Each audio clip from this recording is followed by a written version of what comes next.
ఆంధ్రప్రదేశ్ మాజీ ముఖ్యమంత్రి జగన్మోహన్ రెడ్డి పరిస్థితి ఇప్పుడు అగమ్య గోచరంగా ఉంది.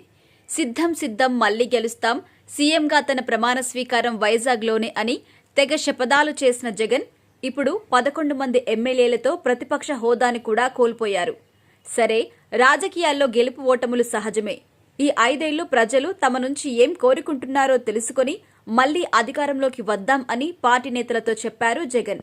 ఇక్కడ మరో విషయం ఏంటంటే, తెలుగుదేశం పార్టీ అధినేత చంద్రబాబు నాయుడు ముఖ్యమంత్రిగా ప్రమాణ స్వీకారం చేయగానే ముందుగా ఫోకస్ చేసేది జగన్ కి సంబంధించిన కేసులపైనే.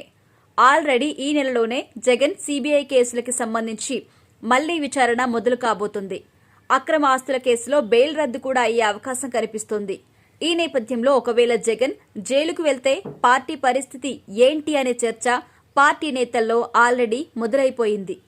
గతంలో జగన్ జైలు పాలైనప్పుడు పార్టీని తన కంట్రోల్లో పెట్టుకుని నేతల్లో ధైర్యాన్ని నింపుతూ ముందుకు నడిపించింది ఆయన సోదరి వైఎస్ షర్మిల.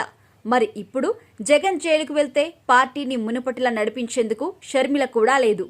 తల్లి విజయమ్మ కూడా తన మద్దతు షర్మిలకి అని చెప్పకనే చెప్పారు. మరి పార్టీ పగ్గాలు ఎవరికి వెళ్తాయి అంటే ఖచ్చితంగా జగన్ భార్య భారతిరెడ్డికే ఇవ్వాల్సి వస్తుంది. జగన్ తన ఇంట్లో వారికి కాకుండా పార్టీలో ఏ సీనియర్ నేతకు పగ్గాలు ఇవ్వాలని చూసినా కూడా ఇతర నేతలు ఒప్పుకునే పరిస్థితి లేదు.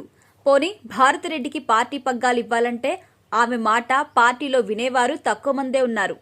ఎమ్మెల్యేగాను ఎంపీగాను గెలిచి భారతిరెడ్డి పార్టీ పగ్గాలు చేపడితే బహుశా ఆమె మాట వినే ఆస్కారం ఉంది. కానీ ఇప్పుడు భారతి ఏ పదవిలో గెలవాలన్నా ఉప ఎన్నిక జరగాలి.